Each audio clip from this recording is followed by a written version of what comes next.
झरियापुर गांव भीषण गर्मी से झुलस रहा था।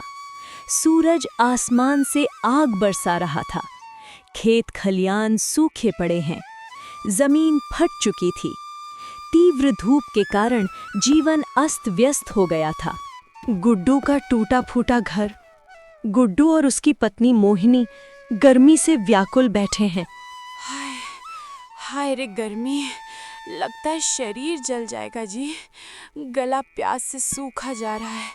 हाय, घर में एक बूंद पानी नहीं बचा।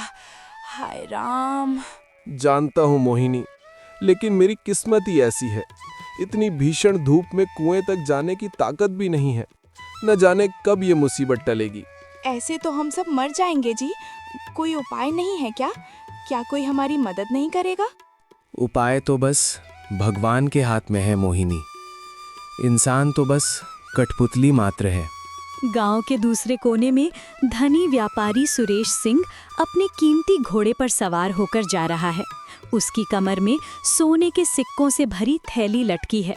वो लालच भरी नजरों से चारों ओर देख रहा है। इस बार शहर जाकर मुनाफा 2 गुना करना है। गांव के लोग तो वैसे भी बेवकूफ हैं, उन्हें ठग कर अच्छे दाम वसूल कर लूंगा। दोपहर की कड़ी धूप में व्यापारी थककर एक बड़े पेड़ के नीचे घोड़ा रोकता है। पेड़ की छांव में वो आराम करने बैठता है और देखते ही देखते सो जाता है। कुछ देर बाद वो हड़बड़ा कर उठता है। अरे ओह, बहुत देर सो गया। अब शहर की ओर निकलना चाहिए। व्यापारी उठकर घोड़े पर सवार होकर चला जाता है, लेकिन उसकी कमर से थैली नीचे गिर जाती है और उसे पता ही नहीं चलता। कुछ दूर जाने के बाद वो घबरा कर रुकता है। अरे मेरी थैली कहाँ गिर गई? जाकर देखता हूँ। वो बौखलाया हुआ इधर-उधर देखने लगता है। अरे कहाँ गई? अरे कहाँ गई मेरे सोने के सिक्कों की थैली? अरे सब बर्बाद हो गया। इतने सालों की कमाई एक झटके में चली गई।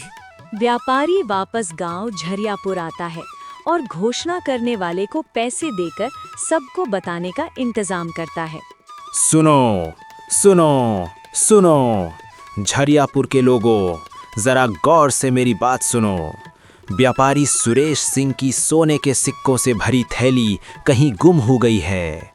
जो भी गांव का आदमी उस थैली को ढूंढकर व्यापारी जी को देगा, उसे 10 सोने के सिक्के इनाम में दिए जाएंगे। इस गर्मी में अपनी किस्मत आजमाओ और जल्दी से उस थैली की खोज शुरू करो। सुनो सुनो सुनो। गांव वाले आपस में बात करने लगे।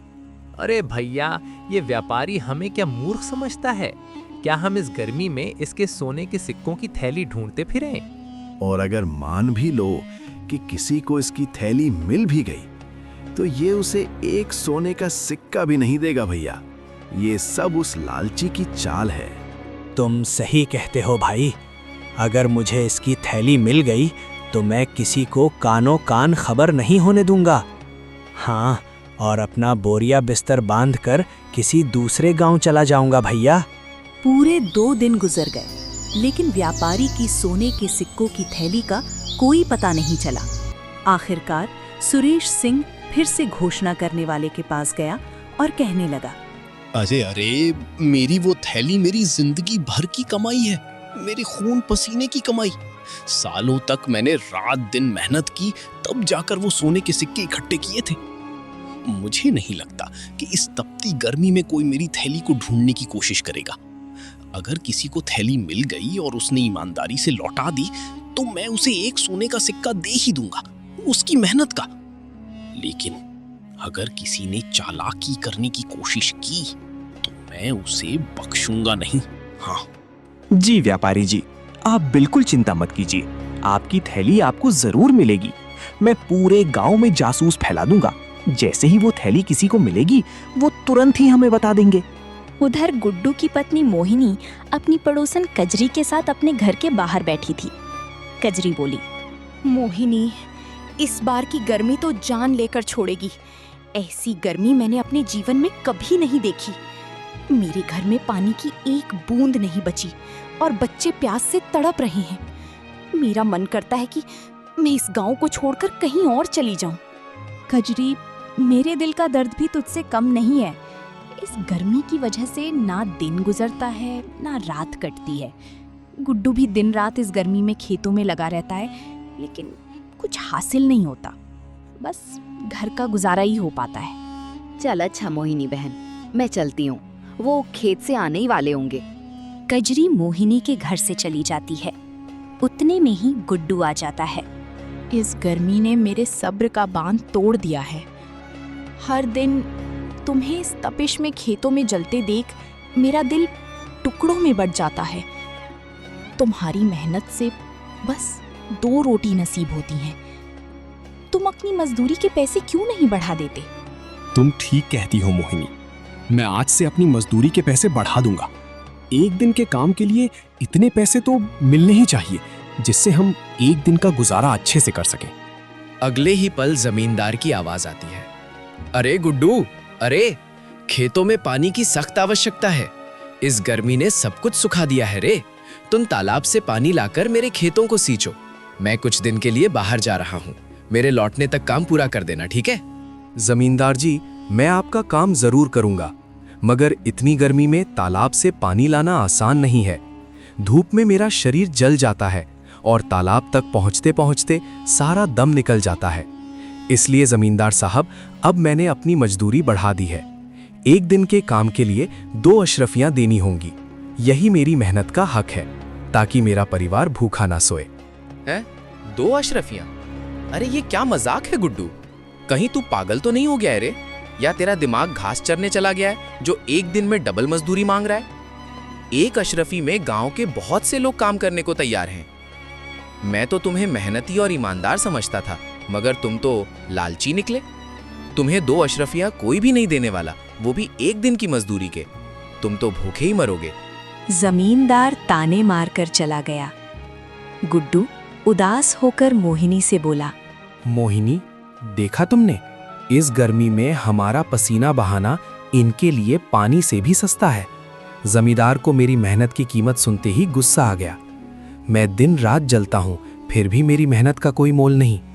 कभी कभी लगता है इस गांव झरियापुर में मेरी ईमानदारी ही मेरी सबसे बड़ी कमजोरी है। गुड्डू, आपकी ईमानदारी कमजोरी नहीं, आपकी ताकत है। इस गर्मी में आपकी हालत देखकर मेरा मन टूट जाता है। आप बिल्कुल भी चिंता मत करें, मैं आपके साथ हूँ। मोहिनी, तुम्हारा साथ ही मेरा हौसला है। अब से मैं 2 अशरफियां ही लूंगा, चाहे कोई काम कराए या ना कराए। इतना कहकर गुड्डू तपती धूप में काम की तलाश में निकल पड़ता है। रास्ते में कुएं के पास उसकी नज़र एक चमकती थैली पर पड़ती है। वो उसे उठाता है और देखता है कि उसमें सोने के सिक्के भरे हुए हैं। सिक्के देखकर गुड्डू का दिल जोर जोर से धड़कने लगता है।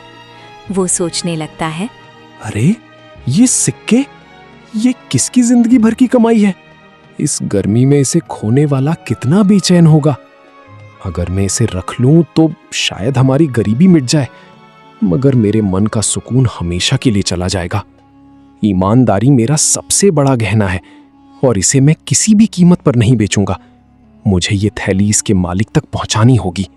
ये सोचकर गुड्डू सोने के सिक्कों से भरी थैली लेकर अपने घर पहुंच जाता है।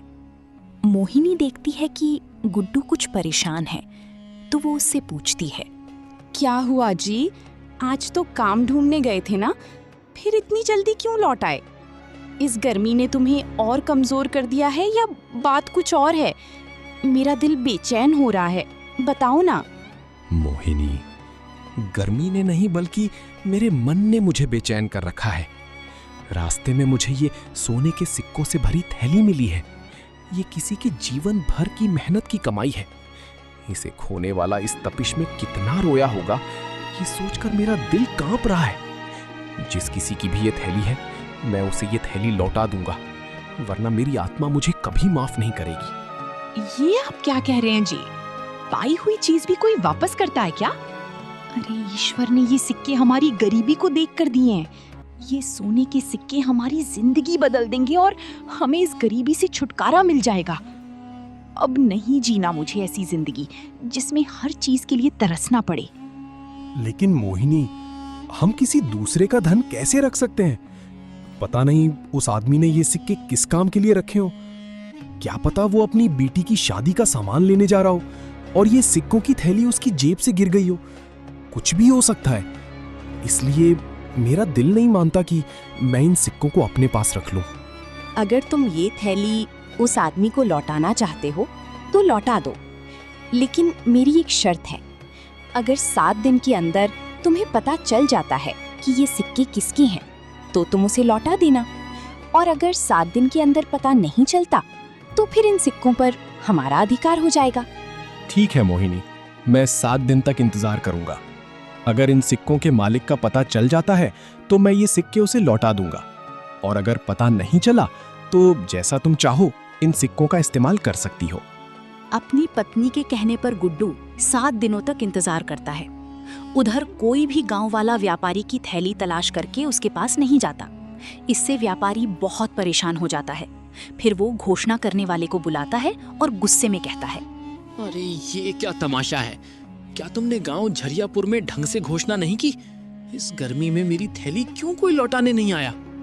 या तो किसी ने तलाश करने की कोशिश ही नहीं की, या फिर वो थैली किसी को मिल गई है और वो लौटाना नहीं चाहता। मुझे वो सोने के सिक्कों की थैली हर हाल में चाहिए। अगर वो नहीं मिली तो मैं बर्बाद हो जाऊंगा। व्यापारी जी, मैंने तो इस तपिश में भी गांव के हर कोने में ढिंडोरा पीट दिया था।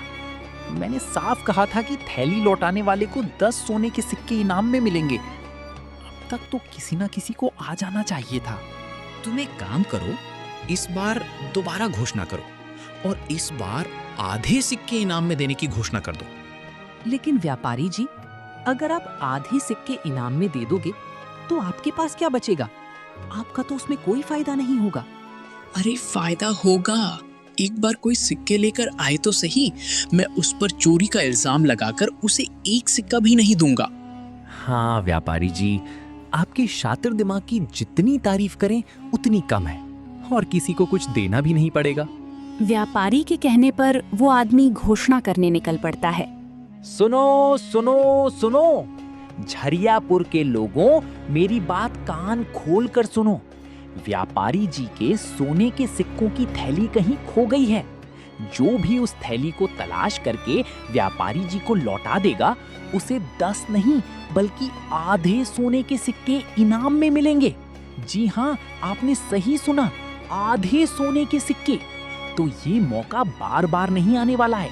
इस गर्मी में जल्दी अपनी किस्मत आजमाइए और थैली को ढूंढकर व्यापारी जी को लौटा दीजिए। उसके बाद तुम माला माल हो जाओगे। सुनो सुनो सुनो।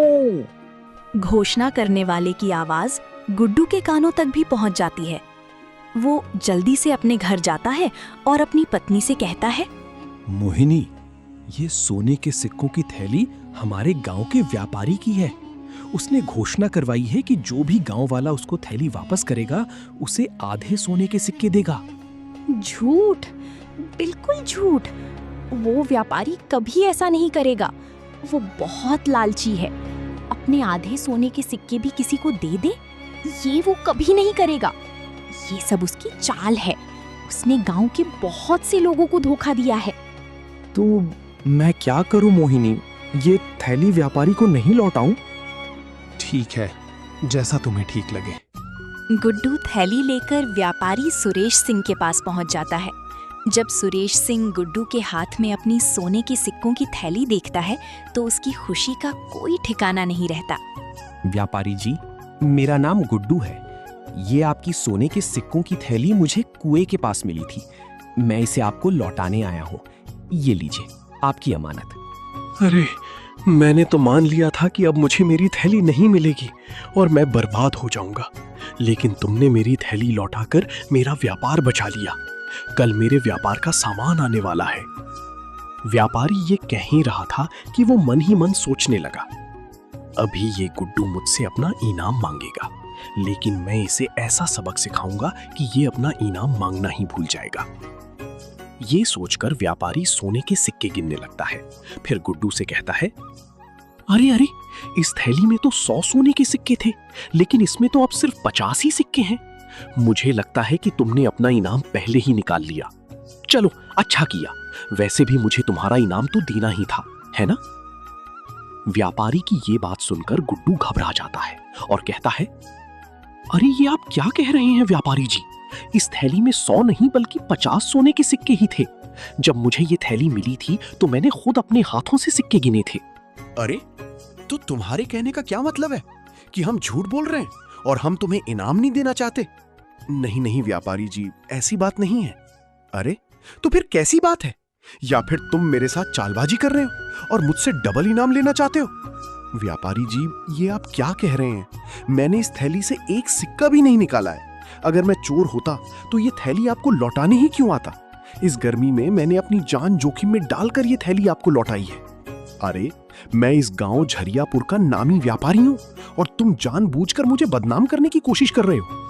अब मैं तुम्हारी शिकायत राजा से करूंगा। महाराज ही हम दोनों की समस्या का हल करेंगे कि झूठ कौन बोल रहा है, मैं या तुम। इसके बाद व्यापारी सुरेश सिंह गुड्डू को लेकर राजा के दरबार में पहुंच जाता है और कहता है, महाराज, मेरे सोने के सिक्कों से भरी थैली खो गई थी।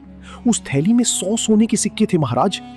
मैंने घोषणा कराई थी कि जो भी तलाश करके थैली लौटाएगा उसे आधे सोने के सिक्के इनाम में दिए जाएंगे महाराज। गुड्डू ने वो थैली मुझे लौटा दी, लेकिन जब इसने मुझे वो थैली लौटाई तो उसमें सिर्फ 50 ही सोने के सिक्के थे और गुड्डू का कहना है कि जब इसे थैली मिली थी तब उसमें 50 ही सिक्के थे। मुझे तो लगता है कि इसने मेरी थैली से 50 सिक्के चुरा लिए हैं। अब ये मुझे ही बदनाम करने की कोशिश कर रहा है महाराज। अब आप ही हमारा निर्णय कर सकते हैं। महाराज, मुझे ये थैली कुएं के पास मिली थी। मैंने इसे ज्यों का त्यों व्यापारी को लौटा दिया। मैंने कभी किसी के साथ धोखा नहीं किया महाराज। आज मेरा सम्मान दांव पर है। मैं आपसे बस इतना चाहता हूं कि सत्य सामने आए। मैं गरीब हूं महाराज, पर बेईमान नहीं। राजा, जो अपनी समझदारी और न्यायप्रियता के लिए मशहूर था, व्यापारी की चाल को भांप लेता है, मगर बिना सबूत के वो फैसला नहीं सुनाता। इस मामले में अभी पक्के साक्ष्य नहीं है, इसलिए मैं इसकी पूरी जांच करवाऊंगा। आप दोनों 2 दिन बाद दरबार में दोबारा उपस्थित हो जाइए। अभी आप जा सकते हैं। 2 दिन बाद राजा दोनों को फिर दरबार में बुलाता है और कहता है, व्यापारी सुरेश सिंह, तुमने कहा कि तुम्हारी थैली में 100 सोने के सिक्के थे, है ना? तो ये 50 सोने के सिक्कों वाली थैली तुम्हारी कैसे हो सकती है? तुम अपनी 100 सिक्कों वाली थैली को तलाश करो और गुड्डू, ये 50 सोने के सिक्कों की थैली तुम अपने पास रखो। अगर 2 हफ्तों के भीतर इन सिक्कों का असली मालिक इसे लेने आता है तो तुम उसे लौटा देना, अन्यथा ये थैली तुम्हारी हो जाएगी और फिर तुम इसका जैसा चाहो उपयोग कर सकते हो। राजा की बात सुनकर व्यापारी गुस्से से तिलमिला उठता है, मगर वो कुछ भी नहीं कर सकता। वो अपने ही जाल में फंस चुका था, इसलिए चुपचाप वहां से चला जाता है। व्यापारी के जाने के बाद राजा गुड्डू से बोला, गुड्डू, मैंने पहली ही नजर में उस व्यापारी का लोभ देख लिया था। वो तुम पर झूठा आरोप लगा रहा था, इसलिए उसे उसकी करनी का दंड मिलना जरूरी था। गुड्डू भावुक होकर बोला, महाराज, आप बहुत महान हैं। हम बहुत नसीब वाले हैं जो हमें आपके जैसा न्यायप्रिय राजा मिला। महाराज की जय हो, महाराज की जय हो। फिर गुड्डू अपने घर जाकर मोहिनी को सारी बातें बताता है कि किस तरह राजा ने उस लालची और धोखेबाज व्यापारी सुरेश सिंह को सबक सिखाया। ये सुनकर मोहिनी बहुत खुश हो जाती है। ये सब तुम्हारी सच्चाई और ईमानदारी का चमत्कार है। मुझे विश्वास ही नहीं हो रहा कि वो सिक्के राजा ने हमें दे दिए और तुम्हारी ईमानदारी से खुश होकर इतना सारा धन भी दे दिया। लेकिन अब मैं चाहती हूँ कि तुम व्यापारी के सिक्के वापस कर दो। उसे अपने लालच की सजा मिल चुकी है। वो समझ गया है कि झूठ बोलने का क्या नतीजा होता है। ये उसकी मेहनत की कमाई है, इसलिए उसके पास ही जानी चाहिए। किसी का हक रखना हमें शोभा नहीं देता। मोहिनी, तुमने मेरे मन की बात कह दी। चाहे व्यापारी ने मेरे साथ अन्याय किया हो, मगर हम उसकी तरह नहीं बन सकते। अगर हम उसकी थैली रख लेंगे तो हमारी ईमानदारी